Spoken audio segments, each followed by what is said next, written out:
Bismillahirrahmanirrahim. Assalamualaikum warahmatullahi wabarakatuh. Berjumpa lagi pada mata kuliah kimia material. Kali ini kita membahas perubahan kimia materi. Oke, sebelumnya kita mengenal dan mereminder dulu ini. Mengingat kembali ya, merimain kembali zat dan campuran. Ini sebenarnya sudah banyak dibahas waktu kalian SMA ya, karena ini beberapa itu mengulang kembali. Zat atau substance adalah materi yang memiliki susunan tertentu atau tetap dan sifat-sifat yang tertentu pula. Contohnya adalah air, perak, etanol, garam dapur, dan karbon dioksida. Itu contoh-contohnya, substansinya ya. Kemudian, zat yang satu itu berbeda susunannya dengan zat yang lain. Nah, biasanya kita bisa melihat dari bentuknya, penampilannya gitu. Kemudian punya bau tertentu, rasa tertentu, dan sifat-sifat yang lain. Nah, zat ini itu bisa dicampur, mixture, dimix gitu kan. Nah, campuran atau mixture adalah penggabungan dua atau lebih zat, di mana dalam penggabungan zat-zat tersebut itu identitasnya masing-masing itu bertahan, tetap ada gitu. Nah, misalkan gula ya dicampurkan dengan kopi gitu. Jadi kopi manis kan. Tapi masing-masing masing-masing si gula dan masing-masing si kopi itu mempertahankan identitasnya masing-masing. Gula itu memberikan rasa manis gitu. Kopi memberikan warna gelap, warna hitam gitu ya.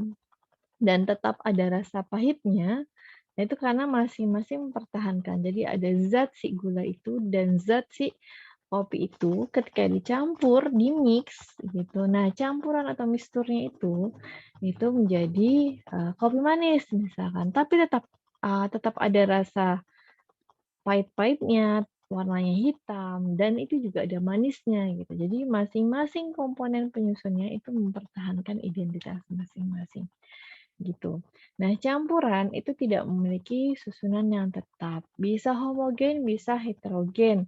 Kalau dia rata di seluruh bagian larutan, itu disebut campuran homogen. Tapi kalau misalkan susunannya tidak seragam, atas sama bawah misalkan, ternyata yang atas itu lembut, yang bawah itu ternyata kasar misalkan, nah itu disebut dengan campuran heterogen.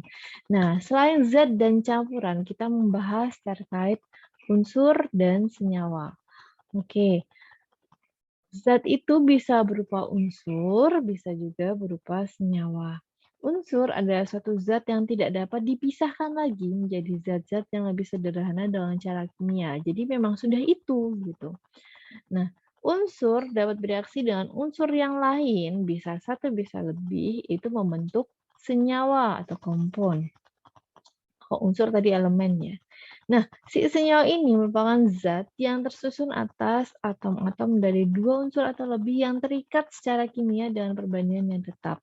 Nah, bedanya si campuran ya sama si senyawa itu ini ya, kalau senyawa itu tersusun atas atom-atom dengan perbandingan tetap. Nah, kalau misalkan si campuran dia itu tidak memiliki susunan yang tetap, begitu.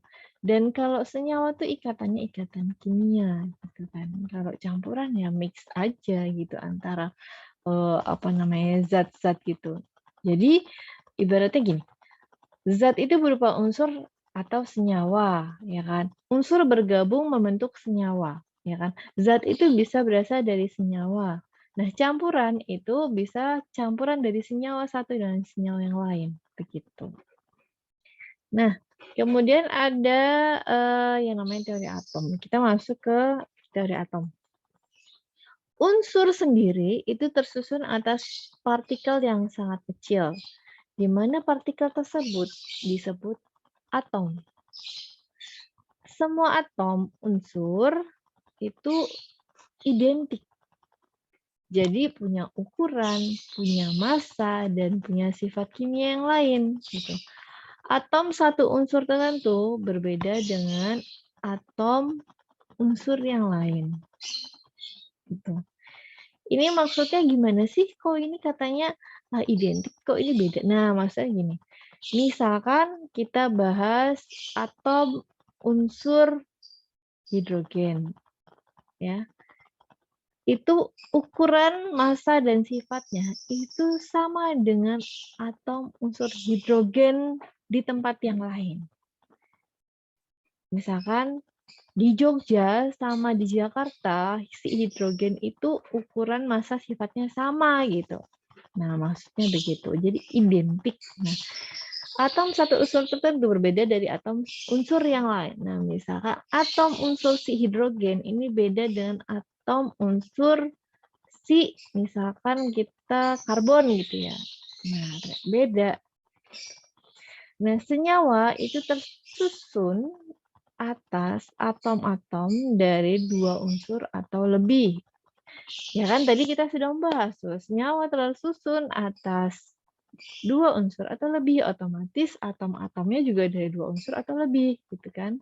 Pada setiap senyawa, perbandingan antara jumlah atom dari setiap dua unsur yang ada bisa merupakan bilangan bulat atau pecahan sederhana. Nah, itu secara matematisnya seperti itu. Gitu. Kemudian pada reaksi kimia, itu yang terjadi apa? Ada pemisahan, ada penggabungan, atau penyusunan kembali atom-atom. Gitu. Nah, reaksi kimia itu tidak mengakibatkan penciptaan atau pemusnahan atom-atom. Tidak, tapi hanya memisahkan, menggabungkan, atau menyusun ulang si atom-atom tersebut. Nah, oke. Itu teori atom. Atom merupakan unit terkecil dari suatu unsur yang dapat melakukan penggabungan kimia. Nah, ternyata atom ini juga ada penyusunnya partikel yang lebih kecil lagi, namanya subatom. Subatom itu terdiri dari elektron, proton, neutron. Gitu. Kemudian si atom ini agar tetap netral listriknya, mempertahankan kenetralan listrik, dia ada muatan positif dan muatan negatif dengan jumlah yang sama di dalamnya. Gitu. Nah, si atom ini punya inti, nukleus, gitu, yang terletak di atom. Nah, muatan, kan tadi udah ada kata kuncinya ya, muatan positif dan muatan negatif. Kalau muatan positif di dalam inti si nukleus ini disebut dengan proton. Kalau muatannya negatif di dalam inti disebut elektron. Nah, adanya proton dan elektron ini membuat si atom jadi netral. Partikel, ada lagi partikel neutron ya. Partikel netral ya mempunyai massa sedikit lebih besar daripada massa proton. Nah, ada partikel netral itu sendiri namanya neutron. Gitu. Jadi yang muatan positif itu proton, muatan negatif itu elektron. Nah, ini yang membuat bermuatan netral, dan ada juga partikel netral sendiri namanya neutron. Begitu. Nah, kemudian ada yang namanya radioaktivitas. Radioaktivitas itu menggambarkan pancaran spontan dari partikel atau radiasi inti. Ini bukan ini ya, inti. Jadi unsur yang secara spontan memancarkan radiasi disebut dengan radioaktif. Oke. Jumlah proton dalam inti setiap atom itu disebut dengan nomor atom. Jadi nomor atom itu apa? Jumlah proton dalam inti. Tadi proton tadi apa? Bermuatan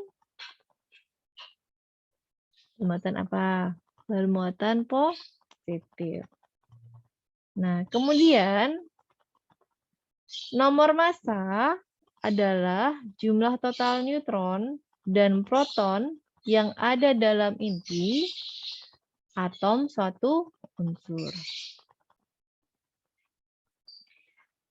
Jadi ini adalah rumusnya. Nomor massa sama dengan jumlah proton ditambah jumlah neutron. Atau bisa juga nomor atom ditambah jumlah neutron. Ini neutron ya. Nah, kenapa? Karena jumlah proton itu disebut nomor atom. Jadi ini adalah dua hal yang sama. Gitu. Atom yang mempunyai nomor atom yang sama, tapi berbeda nomor massanya, itu disebut dengan isotop. Begitu. Jadi nomor atomnya sama. Nah, nomor atom itu dari mana? Gitu. Nomor atom itu dari jumlah protonnya. Nomor massa itu jumlah proton ditambah jumlah neutron. Berarti yang berbeda adalah jumlah neutronnya kan. Nah, ini disebut dengan isotop. Kemudian masuk ke molekul dan ion. Molekul adalah agregat atau kumpulan yang terdiri dari sedikitnya dua atom dalam susunan tertentu yang terikat bersama oleh gaya-gaya kimia atau ikatan kimia. Jadi ada molekul hidrogen yang biasanya kita tahu dilambangkan oleh H2, itu disebut molekul diatomik karena terdiri dari dua atom. Kalau lebih dari dua atom disebut poliatomik. Ion adalah atom atau sekelompok atom yang memiliki muatan total positif atau neto. Atom netral yang kehilangan satu atau lebih elektronnya akan menghasilkan kation. Ion dengan muatan total positif. Maksud nggak? Jadi gini, atom kan netral tuh, jumlah elektron dan jumlah protonnya sama. Elektron itu muatannya apa? Negatif. Proton muatannya positif. Jadi jumlah muatan elektron dan proton kan sama biar netral, ya kan? Ketika dia kehilangan elektronnya, berarti kan jadi lebih banyak protonnya kalau ditambahkan ya, kalau dijumlahkan ya, jadinya dia bermuatan positif. Nah, sebaliknya, kalau misalkan dia bukan kehilangan si elektronnya, tapi ketambahan si elektron, ya, berarti kan dia jumlah elektronnya lebih banyak tuh daripada protonnya. Jadi muatannya negatif, begitu. Disebut dengan anion, begitu. Contohnya ada NaCl, natrium klorida. Di situ ada kation dan anionnya, Na+ dan Cl-. Na+ itu kation karena kehilangan elektronnya, Cl- itu anion karena ketambahan elektronnya. Oke, kita masuk reaksi kimia dan persamaan kimia. Reaksi kimia adalah suatu proses di mana zat atau senyawa diubah jadi satu atau lebih senyawa baru. Persamaan kimia itu menggambarkan reaksi kimianya bagaimana gitu, dan biasanya menggunakan lambang kimia untuk menunjukkan apa sih yang terjadi saat reaksi kimia berlangsung. Nah, ini adalah ikatan atom pada padatan. Jadi ada ikatan primer dan ikatan sekunder. Ikatan primer itu dimiliki oleh atom-atom benda padat, misalkan logam, polimer, atau keramik. Dan di situ ikatan primer itu ada ikatan ionik, ikatan kovalen, dan ikatan logam. Kalau ikatan sekunder itu ikatan yang lemah, tapi tetap ada pengaruh tuh terhadap sifat material. Nah, ikatan sekunder ini contohnya ikatan van der Waals dan ikatan hidrogen. Nah, oke, kita bahas satu persatu. Nah, ini kan tadi ada ikatan primer dan ikatan sekunder ya. Oke, kita masuk. Ini ikatan apa nih? Ikatan primer tadi apa aja? Ionik, kovalen, logam. Oke, ini kita bahas ya dulu. Ionik, kovalen, logam. Ionik itu apa? Ikatan yang dimiliki unsur logam dan non-logam, di mana unsur logam itu cenderung melepaskan elektron valensinya sehingga menjadi ion positif. Sedangkan unsur non-logam menerima elektron yang dilepaskan tadi. Biasanya ini grup 1A dan 2A di tabel periodik ya berikatan dengan 6A dan 7A. Nah, besar ikatan ionik adalah sama ke semua arah di sekitar ion. Jadi tanpa arah ya, non-direksional. Kemudian ikatan kovalen itu konfigurasi elektron yang stabil dicapai dengan cara pemakaian elektron secara bersama di antara dua atom yang berdekatan. Contohnya metana, CH4. Jadi di sini C-nya 1 hanya 4. Atom karbon itu ada 4 elektron valensi yang masing-masing atom hidrogen ini punya 1 elektron valensi. Nah, ikatan logam berikutnya ya, ikatan logam itu terdapat pada unsur logam, biasanya memiliki 3, 4, atau 5 elektron valensi. Atom-atom logam tersusun padat sehingga elektron valensi dari setiap atom tidak lagi terikat pada satu atom, tapi bebas bergerak ke seluruh bagian logam. Nah, sementara untuk ikatan sekunder itu ada ikatan van der Waals dan ikatan hidrogen. Ikatan van der Waals itu dimiliki oleh gas mulia yang cenderung stabil, tapi tetap ada pengaruh begitu. Walaupun dia lemah karena secara garis besar sudah stabil. Sementara ikatan hidrogen itu ikatan sekunder yang paling kuat dibandingkan dengan van der Waals karena dia itu terjadi pada molekul polar di mana atom hidrogennya terikat secara kovalen dengan atom lain. Nah, kemudian ada material kristalin dan non-kristalin. Jadi, padatan kristalin adalah padatan yang susunan atomnya teratur dan berulang dalam jarak yang jauh. Kemudian kalau misalkan dia itu keteraturan tersebut itu terjadi pada bagian materi secara keseluruhan dan tanpa gangguan, ini disebut dengan kristal tunggal gitu.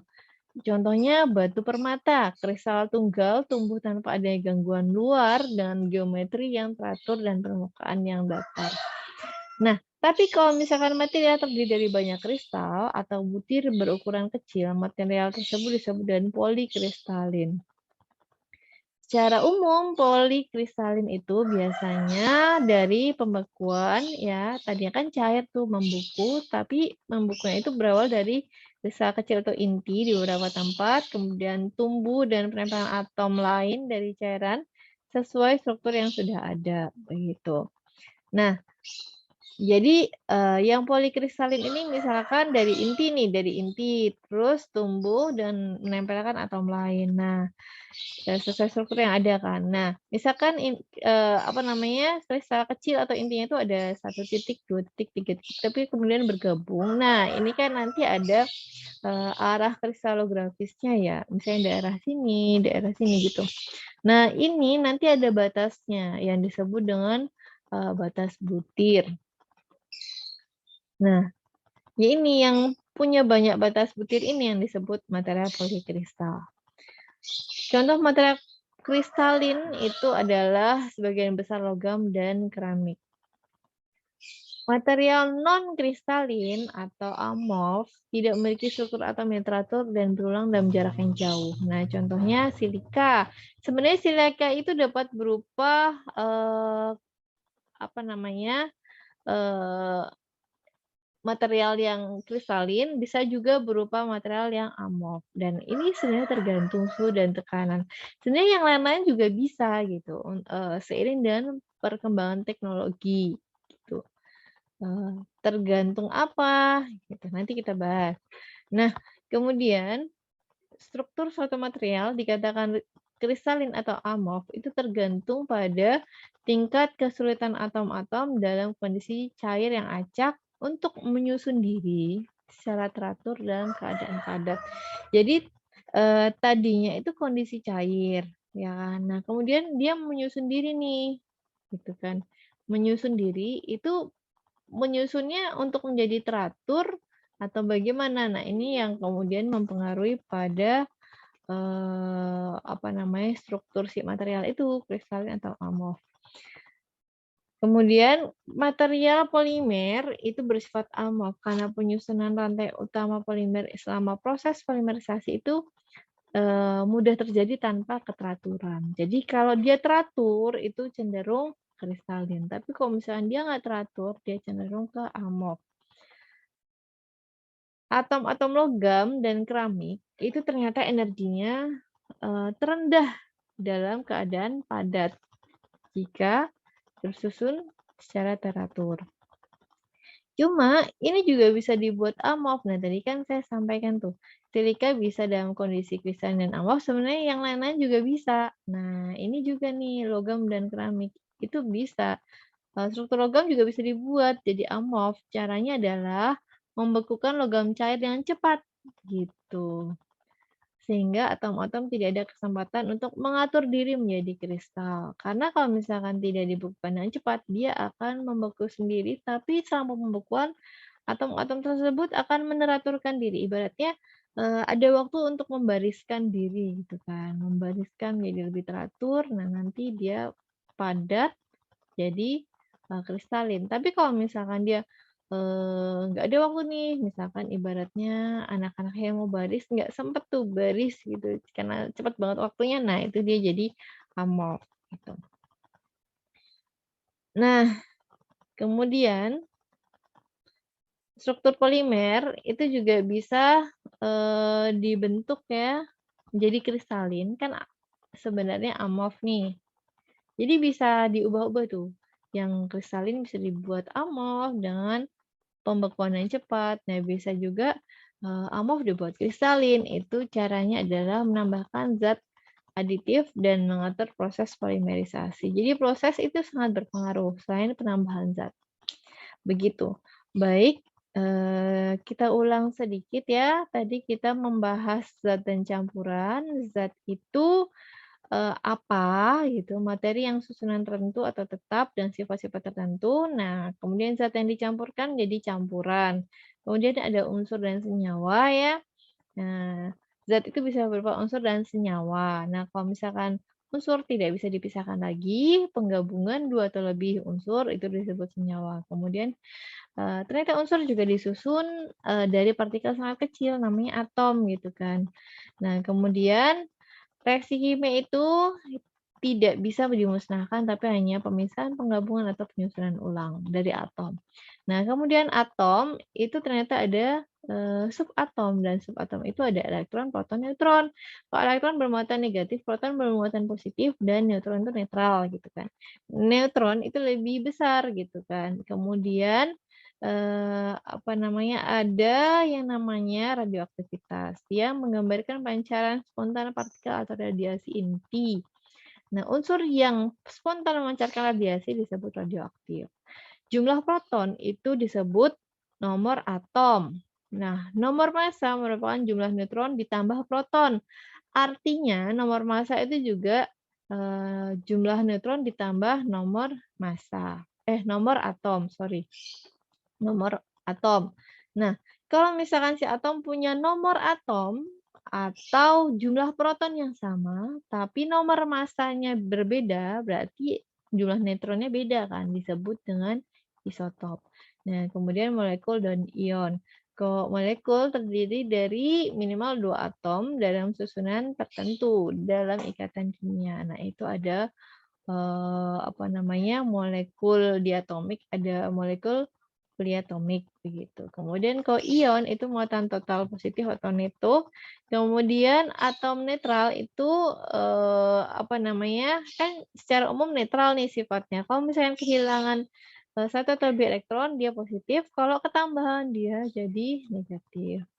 Kemudian reaksi kimia itu prosesnya ya, persamaan kimia menggambarkan reaksi kimianya, kemudian ikatan atom itu adalah primer dan sekunder.